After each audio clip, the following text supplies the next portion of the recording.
결혼 4년차를 맞이하는 여자입니다. 고집은성 가지고 있는 시댁이 남들 이야기인 줄로만 알았는데 알고 보니 그게 제 이야기였네요. 그 어떤 사연보다 제 사연만한 게 또 있을까 싶어요. 남편하고는 취직하고 얼마 되지 않아서 소개로 만나게 되었고 별다른 다툼 없이 2년을 좀 넘는 시간 동안 잘 연애를 했어요. 주변에서도 결혼 언제 하냐는 이야기가 나올 정도로 제법 잘 어울리고 괜찮은 커플이었고 그래서 자연스럽게 저희도 당연히 우리가 결혼하게 되겠구나 생각을 갖게 되었습니다. 남편에게서 청혼을 받은 이후로 결혼을 준비하게 되었고 결혼 이야기가 오고 가는 과정에서 시댁에서 신혼집을 구할 때 돈을 1억을 해주기로 했다는 말을 전해 듣게 되었습니다. 시댁에서 뭘 해주느냐 마느냐에 따라서 결혼을 하고 안 하고 정할 건 아니었어요. 이미 제가 남편과 결혼을 하기로 결심한 시점에 시댁에서 지원해주기로 했다던 돈은 없는 돈이나 마찬가지였거든요. 물론 1억이 적지 않은 돈이다 보니 지원해주신다는 부분에 대해서는 굉장히 감사했습니다.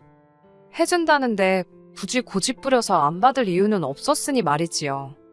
친정에서는 시댁에서 집값에 1억을 보태주겠다는 말을 전해 듣고 그러면 결혼식 전반적인 비용부터 신혼여행 비용, 그리고 신혼집에 들어갈 혼수를 해주기로 하셨습니다. 그러던 와중에 시어머니께서 일부러 조금 티를 낸다는 게 느껴질 정도로 당신들 집의 냉장고가 오래되었다며 노래를 부르기 시작했어요. 새 걸로 바꾸고 싶다는 말이나 마찬가지였지요. 그런데 저희한테 집값으로 해주는 돈이 있으니 당장 냉장고 새 걸로 바꿀 돈이 안 된다는 식으로 말씀하시더라고요.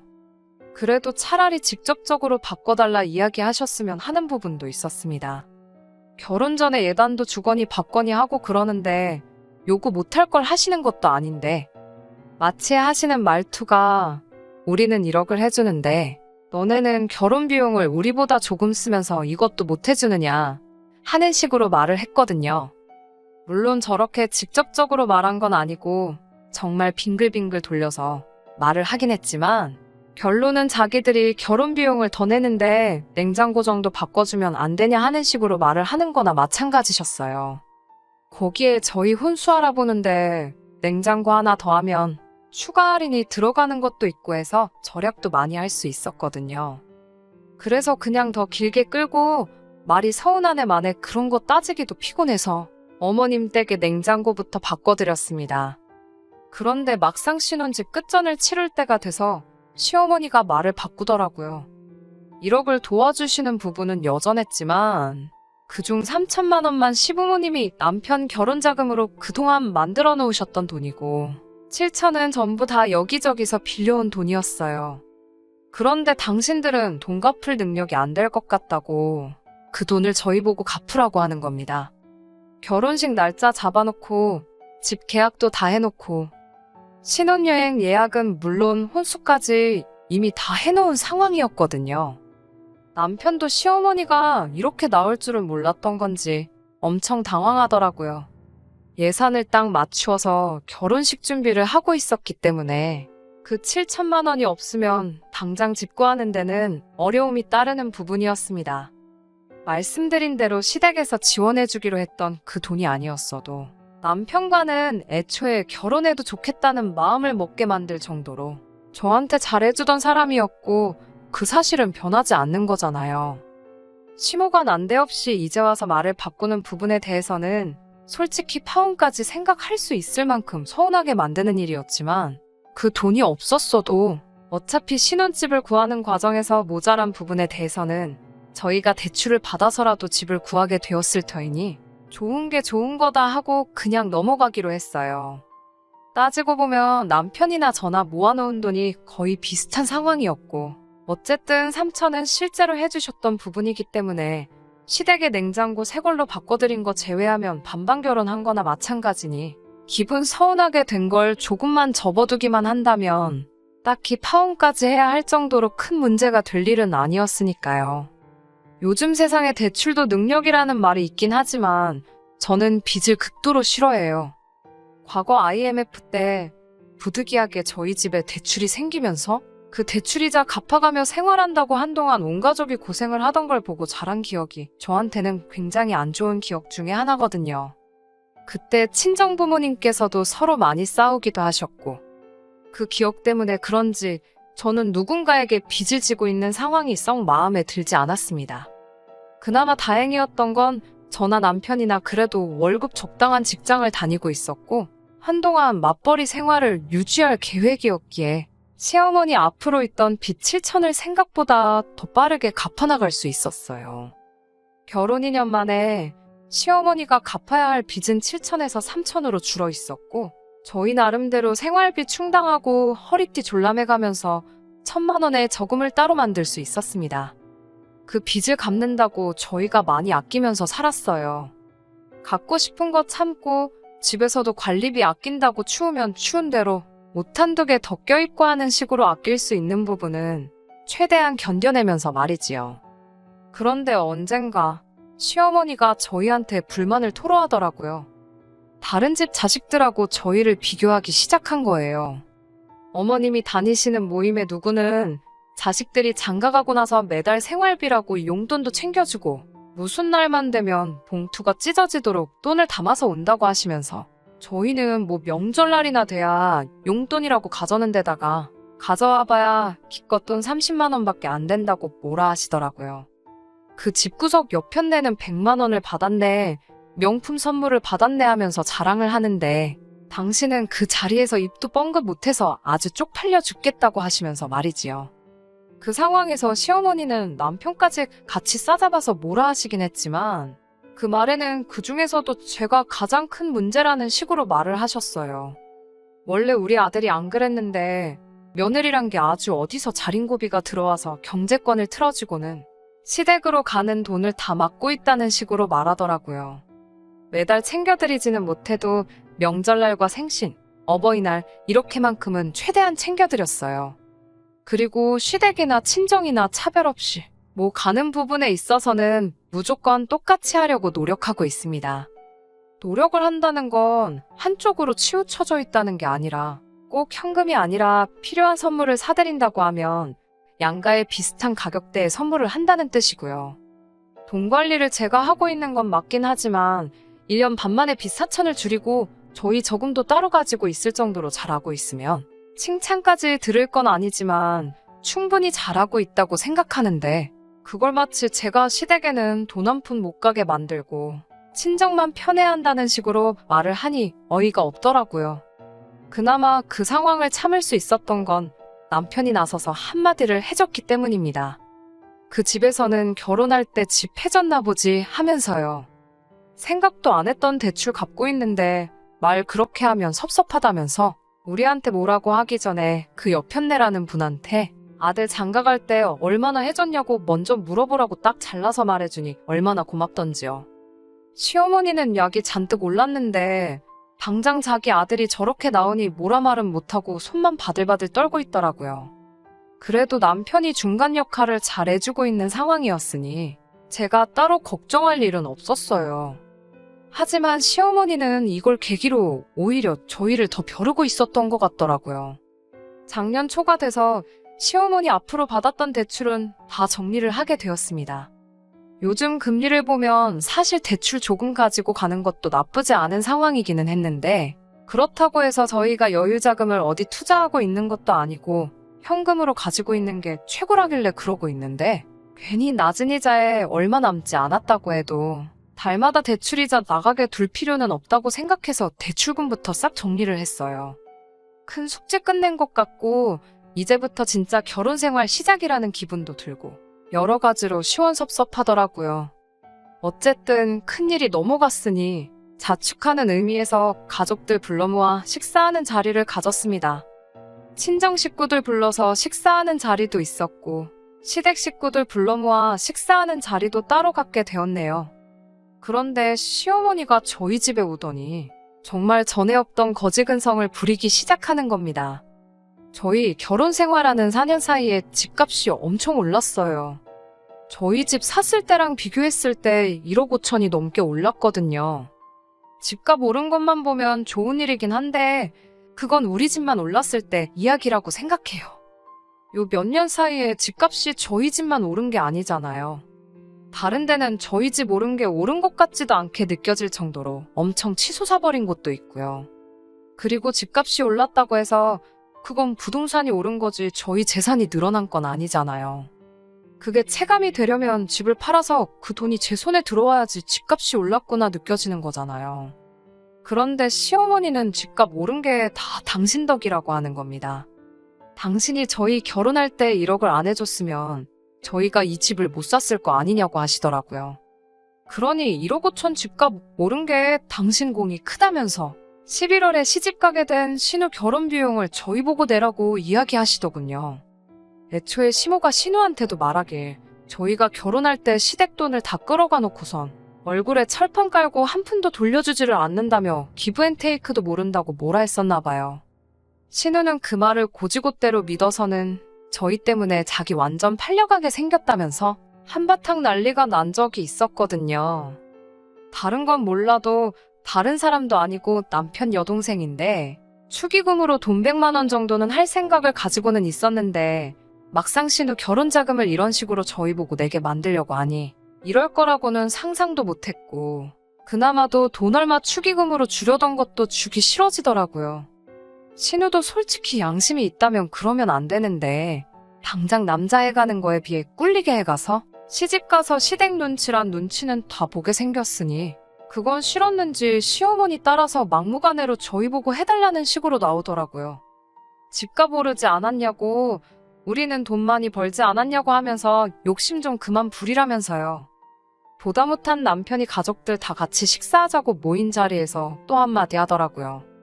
거지근성 좀 그만 부리라고. 집값이 우리 집만 올랐냐고. 다른 집도 다 올라서 이 집 팔아봐야 세금 떼고 못 떼고 하면 더 좋은 집은커녕 더 구린 집으로밖에 못 가는 거 모르냐고 하는 겁니다. 가뜩이나 이제 겨우 빚 다 갚았는데 집이라고 있는 거 괜히 집값은 올라가지고 세금만 더 내게 생겼다고. 그리고 시모한테는 다시 이제 우리 돈 다 갚았다고 그러니까 신우한테도 7천 해주고 그 돈 결혼 후에 알아서 갚으라고 하라고 하라더군요. 그래도 내 남편이라고 내가 하고 싶었던 이야기만 쏙쏙 골라가지고 하는데 속이 다 후련하더라고요. 차라리 집값 올랐다고 한턱 쏘라고 했으면 쐈을 텐데 이건 뭐 날강도 아니고 자기 딸 결혼을 아들내외가 힘들게 벌어놓은 돈 가지고 시키려고 하다가 시어머니 결국 또 본전도 못 찾고 된통당하게 되었지요.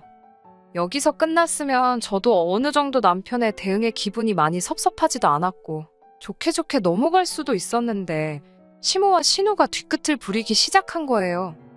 신우와 남편이 공통으로 알고 있던 지인들부터 해서 시외가 사람들한테 저희들 뒷담화를 아주 있는 대로 하셨더라고요.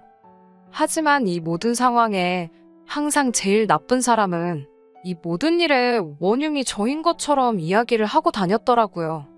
남편이 결혼 전에는 가족들을 제일 먼저 챙기고 첫 월급 탔을 때 부모님 선물도 사주고 대학생이던 신우 용돈도 주고 했었는데 이제는 가족들 뒷전이고 돈 밝히는 지 마누라한테 꽉 붙잡혀서는 1,000원짜리 한 장 쓰는 것도 덜덜 떤다는 식으로요.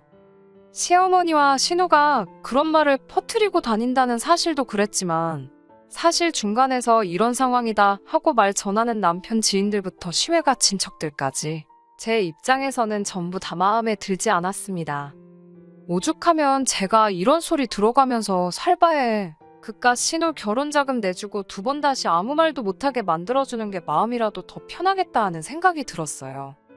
남편은 뭐 남들이 하는 말에 신경 쓰냐면서 우리가 잘못한 게 있는 것도 아니고 그냥 신경 쓰지 말라고 했지만 그래도 자꾸 마음에 걸리더라고요. 남편도 괜찮은 척 하고는 있지만 곧 있으면 자기 여동생이 결혼하는데 뭐라도 하나 해주고 싶은 마음이 얼마나 들었겠어요. 작년에 제 남동생 결혼할 때도 처남 축의금이라고 제가 따로 부탁하지도 않았는데 자기 용돈 모아서 챙겨와가지고는 제 동생한테 따로 100만 원 찔러줬었거든요. 그것 때문에 그랬나 신우와 시모가 치사하게 나오는 건 둘째치고 남편이 제 가족들한테 알아서 잘하는 모습 하나만 보고 그냥 넘어갈 수는 없겠더라고요. 그래서 애초에 남편하고 이야기했던 게 신우 결혼하게 되면 돈 100만 원 축의금으로 해주자였는데 이야기 듣자 하니 정말 시부모님께서 신우 결혼한다고 아무것도 안 도와주는 것 같아. 세탁기 정도는 저희가 해주기로 했습니다. 건조기까지 포함해서요. 이러나 저러나 신우는 결혼을 할 테고 신우가 직업도 딱히 없다 보니 집안일도 하게 될 텐데 괜히 아무것도 안 해왔다고 눈치 보고 살 거면 빨래라도 좀 편하게 하라는 취지도 있었어요.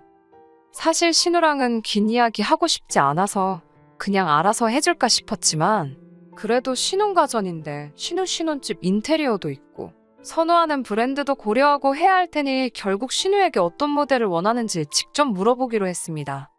그날 이후로 신우와는 거의 연락도 없이 뜸하게 지냈는데 막상 연락해서 세탁기 보러 가게 만나자 하니 좋다고 괜찮은 날을 잡더라고요. 그래서 저희도 이왕 선물하는 건데 좋은 마음으로 하자. 뭐 이런 식으로 생각을 하고 있는데 막상 약속 당일에 가니까 시어머니랑 신우가 같이 있더라고요. 남편은 회사 일 때문에 저만 혼자 나왔던지라 그 상황이 전혀 내키지가 않았습니다. 하지만 그때까지만 해도 마음 한편으로는 세탁기는 혼수 중에 하나니까 시어머니가 같이 나오신 거겠지 하고 좋게 생각하려고 했습니다. 한편으로는 신우 결혼하는데 한 푼도 못 보태준다고 하셨지만 이러나 저러나 자기 딸이 결혼하는데 정말 그냥 넘어가겠어 싶었고 이왕 세탁기 보러 나오신 김에 다른 거 해주시려나 보다 하는 기대가 있었지만 어김없이 제 기대는 기대일 뿐 현실은 냉정하더라고요. 이미 제가 도착했을 때 신우는 시어머니랑 팔짱 끼고 에어컨이며 냉장고 같은 큼직큼직한 가전 위주로 구경을 다니고 있었어요. 저 같은 경우에도 볼 일이 있어서 빨리 세탁기만 정해서 결제하고 돌아가야 하는 상황이었는데 두 사람은 다른 거 본다고 제가 도착한 거 다 알고 있으면서도 자기들 보고 싶은 거 보러 다니느라 저는 안중에도 없더라고요. 시간이 촉박해서 신우한테 일단 세탁기만 먼저 고르자고 했어요. 그런데 시어머니는 대뜸 해줄 거면 다 해줘야지 어떻게 세탁기만 해주냐고 하면서 냉장고며 에어컨이며 김치냉장고며 어머님이 벌써 신우랑 일찍부터 와서 다 골라놨다고 하면서 그것까지 다 결제를 하라고 하시더군요. 저한테 돈 맡겨놨어요? 이 한마디가 목 끝까지 차올랐지만 일단 참았습니다. 저는 세탁기를 해주겠다고 온 거지 다른 거 해줄 여유도 없고 그래야 하는 이유도 없다고 다시 설명을 드렸지요. 그러니까 또 시어머니가 돈 없다고 하는 저 꼬라지 좀 보라면서 그때 했던 레파토리를 그대로 읊으시더라고요. 자기가 돈을 도와준 덕분에 저희가 오를 집을 사서 큰 돈을 벌었으면서 당장 시집가는 신우 혼수도 못 해주느냐는 식으로 소리를 치더라고요. 레파토리는 그대로였지만 시어머니가 잘못 생각하고 있던 게 하나 있었으니 저도 그때까지 그냥 참고 넘어가려다가 언제까지 남편한테만 맡길 수는 없겠다 싶어서 제 핸드폰을 꺼내드렸습니다. 그리고 인터넷에 저희 집 주소 입력해서 시세를 다시 한번 보여드렸어요. 저희 신혼집이 요즘 뉴스에 많이 나오는 집값이 제자리를 찾아가다 못해 하락했다는 그 동네 중 한 군데거든요. 저희 집과 같은 평수 마지막 거래 매물이 얼마 전이고 급매였긴 했지만 저희가 처음 집을 매매에 들어갔을 때보다 3천만 원이나 내린 가격이었어요. 주변에서는 뭐 편법증여다, 영끌 쪽이 버티다 못해 떨어져 나간 거다, 뭐 그런 이야기가 많았고 시세는 아직 저희가 샀을 때보단 조금 높이 책정돼 있기는 했지만 시어머니한테는 마지막 팔린 매물 가격을 보여주면서 집값이 오른 게 어머님 덕이라서 저희가 어머님께 돈을 드려야 되면 지금은 집값이 내려갔으니 어머님이 저희한테 돈을 주셔야겠다고 한마디 쏘아붙였습니다. 그렇잖아요. 어머님 아니었으면 애초에 대출까지 갚아가며 그 집을 억지로 들어갈 필요가 없이 가진 돈에 맞는 적당한 집을 구했을 텐데 여태껏 이자 내가면서 빚진 거 다 갚아놨더니 이제 집값이 떨어지지 않았냐고요. 손해 감수하고 그래도 신우라고 시집 가는데 빈손으로 보낼 수 없어서 세탁기라도 해주려고 했는데 이렇게 손해보는 마당에 신우 세탁기까지 해주면 저희도 손해가 막심하다고 그냥 세탁기도 없던 일로 하겠다고 하고 뒤돌아서 매장 밖으로 나갔습니다. 제가 잘했다는 건 아니지만 솔직히 4년 동안 묵혀놨던 거 한 번에 싹 다 털어버리는 것 같아서 속 하나만큼은 엄청 후련하더군요. 그리고 등 돌려서 나가고 있는데 제가 신우 상황이었다면 끝까지 엄마 편 들면서 제 욕을 했겠지만 신우는 당장 세탁기라도 받아야겠는지 저 따라 나와서는 엄마가 저러는 거지 자기는 아주 감사하고 있다고 세탁기라도 빨리 사달라고 하더라고요. 당장 시모 자존심보다는 실리를 택한 거지요. 세탁기야 뭐 저보다는 남편이 해주는 성격이 강했으니 이왕 해주기로 한 거 해주고 나오긴 했는데 매장 안에서 어떻게 저한테 아무 말도 못하고 자기 편인 줄 알았던 신우도 제 옆에 달라붙어서 언니 하고 있으니 시어머니가 분해서 저희 쪽은 쳐다보지도 못하고 있었습니다. 남편도 제가 잘못한 거 하나 없다고 괜히 미안해할 필요 없다고 하더라고요. 시어머니와는 신우 결혼식 이후에 풀었습니다. 이제 와서 갑자기 저희한테 미안하다 하시는 진짜 의도가 뭔지는 모르겠지만 그동안 자기가 돈으로 스트레스 준 게 있다면 미안하다고 사과하시더라고요. 당신들 노후가 완벽하게 준비가 안 되어 있다 보니 가끔 가다가 돈 때문에 이렇게 스트레스를 많이 받으신다고요. 그동안 자기가 억지 부려서 미안했다 하시면서 이제 신우도 시집 갔으니 가족끼리 화목하게 지내면 어떻겠냐 하시더군요. 저도 제가 나서서 남편과 시가족들 사이 멀게 하고 싶은 생각은 추호도 없어요. 하지만 제가 그 중간에 나서서 가족들을 다시 화목하고 어떻게 잘 되도록 이끌어가고 싶은 생각도 없습니다. 여태껏 남편이 중간 역할 잘해줬으니 앞으로도 남편이 알아서 잘할 수 있게 믿고 맡겨보려고 합니다. 끝까지 들어주셔서 감사합니다. 오늘의 사연은 여기까지입니다. 구독과 좋아요, 알람 설정 부탁드리고 더 좋은 사연으로 다시 찾아뵙겠습니다. 감사합니다.